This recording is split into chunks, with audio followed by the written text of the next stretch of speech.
Iya, Anda masih kembali bersama kami di One on One, masih setia bersama kami juga di sini ada Menteri SDM Bahlil Lahadalia. Pak Menteri. Ya Maria. Aduh, kalau lihat kinerja Pak Menteri ini luar biasa ya, mulai dari kiprahnya di Menteri Investasi hingga SDM saat ini. Targetnya berat-berat tuntas semua itu Pak Menteri. Nah, tapi kalau kita lihat saat ini, apa yang ditargetkan oleh Presiden Prabowo kan juga nggak gampang Pak Menteri ya, cukup berat. Terlebih lagi Anda ini baru jalan sekitar berapa bulan di SDM, tapi sudah membuat beberapa gerbakan, termasuk juga Permen 14 tadi tahun 2025 yang Anda sampaikan, dan juga beberapa hal, belum lagi Pak Prabowo dengan tegasnya menyampaikan soal tambang ilegal. Kalau dilihat mengapa sih Pak Prabowo, Pak Menteri begitu tegas dan marah soal tambang ilegal ini? Jadi begini, saya semakin kesini, semakin memahami, meresapi apa yang menjadi pikiran besar Bapak Presiden Prabowo. Karena secara jujur, Bapak Presiden Prabowo ini kan berlatar belakang keluarga yang betul-betul pejuang ya. Bapaknya adalah tokoh bengawan ekonomi,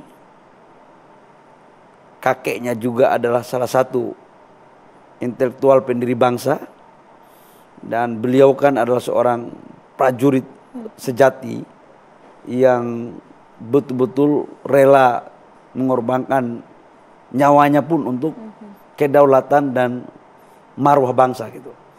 Dalam konteks pasal 33 kami selalu disampaikan bahwa membedakan menteri mana yang betul-betul merah putih atau tidak, itu adalah tergantung dari seberapa besar kita menjalankan pasal 33. Nah khususnya di saya, memang pasal 33 ini kan bumi, kekayaan bumi, air, laut dan segala macam segala isinya. Itu lebih banyak di SDM.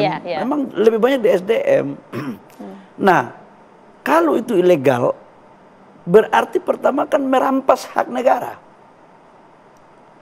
Yang kedua, dia mengelola tidak menjalankan asas-asas kelaziman penambangan. Yang ketiga, pendapatan negara nggak ada. Artinya kalau ini dilakukan seolah-olah negara ini nggak ada. Maka Bapak Presiden membentuk Satgas penataan lahan di kawasan hutan. Ya, saya sebagai Menteri SDM harus bekerja sama, membuka semuanya. Oke, meskipun kita tahu Pak, ya mohon maaf sekali lagi, dia adalah rahasia umum Pak. Ada backing kuat di sana Pak, makanya selama ini ekosistem terbentuk dengan begitu nyaman mereka di sana. Ya saya ini kan dulu sebelum jadi menteri kan pengusaha juga Maria. Paham lah. Saya pengusaha tambang juga ya, sesama plat kuning yang saling mendahului. Jadi begini, udahlah kita ini sekarang kelakuan-kelakuan lama itu sudah kita kuburkan, insaf sudah, insaf. Karena Bapak Presiden sudah memerintahkan siapapun backingannya, nggak peduli, penegakan aturan harus dilakukan. Negara nggak boleh kalah dari siapapun, pangkat apapun, jabatan apapun, partai apapun. Dan saya sebagai pembantu beliau, Bapak Presiden, ya saya jalankan. Kawan Anda banyak Pak Menteri, banyak yang nggak suka dengan Anda nanti. Saya kan bukan persoalanmu suka saya atau tidak suka, ini perintah negara. Jangankan kawan saya, adik saya pun kalau ini perintah negara dan dia melanggar, saya akan selesaikan. Wow. Termasuk juga jika ada oknum-oknum yang di dalam kementerian Anda? Oh, pasti. Kalau itu terjadi, coba aja. Nggak boleh, kita ini jangan main-main gitu loh. Kalau sudah presiden ngomong A, ya kita jangan A minus atau B minus. A ya A, terjemahkan lurus, jangan bengkok-bengkok.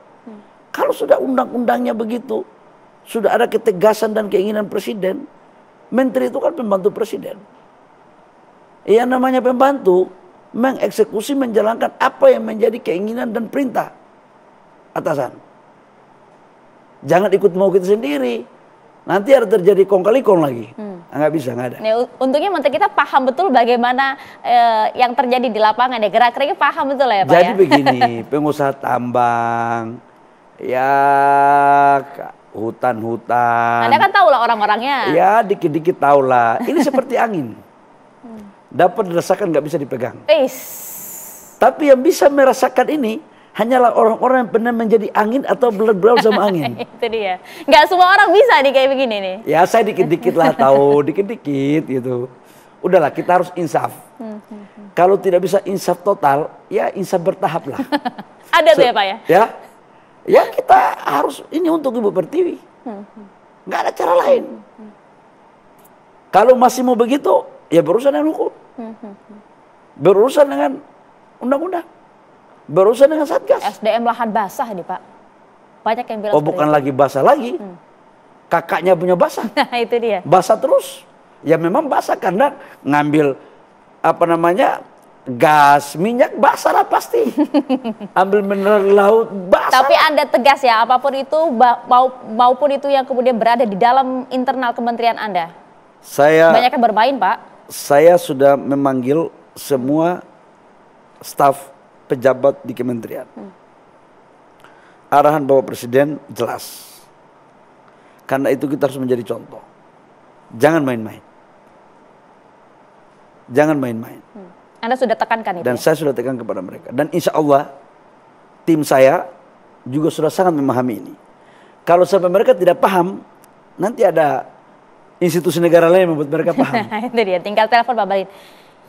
Dinda gitu ya. Kasih paham Dinda gitu. Tapi Pak Menteri, baiklah dengan segala capaian yang kemudian Tapi Anda gini sudah Mbak, saya lakukan berpikir saat begini ini. Mbak ya. Kita itu harus bersyukur ya kepada Allah ya. Bahwa negara kita itu betul-betul diberikan karunia. Kita mempunyai sumber daya alam cukup besar. Ya. Kita mempunyai tambang, kita mempunyai lahan, kita mempunyai minyak, mineral, gas. Dan sesungguhnya para founding father kita ketika mendirikan negara ini kan telah berpikir jauh bahwa seluruh kekayaan ini harus dikelola sebesar-besarnya untuk kepentingan dan kesejahteraan masyarakat. Yang berikut, tidak boleh ada monopoli. Ya. Harus dilakukan asas pemerataan, asas kekeluargaan, keadilan. Jangan itu lagi. Nah, juga kita lihat sejalan dengan itu, Bapak Presiden Prabowo sangat memahami ini secara baik dan memerintahkan kepada kami untuk menjalankan ini secara kafah. Jangan ada penyimpangan terhadap penterjemahan makna daripada pasal 33. Dan karena itu kami meminta arahan terus, rapat terus, berdiskusi terus dengan Bapak Presiden, dan kami akan membuat terobosan-terobosan, strategi-strategi lapangan, langkah-langkah yang konkret sekalipun tidak menyenangkan semua orang. Nah itu, boleh di-spill satu saja Pak singkat, apa itu terobosan baru yang akan dibuat? Tunggu tanggal mainnya. Wih. Kalau saya menyampaikan sekarang, bukan lagi baru, udah kadaluarsa. Di bidang apa Pak? Bolehlah spill sedikit. Terutama di bidang pertambangan. Pertambangan.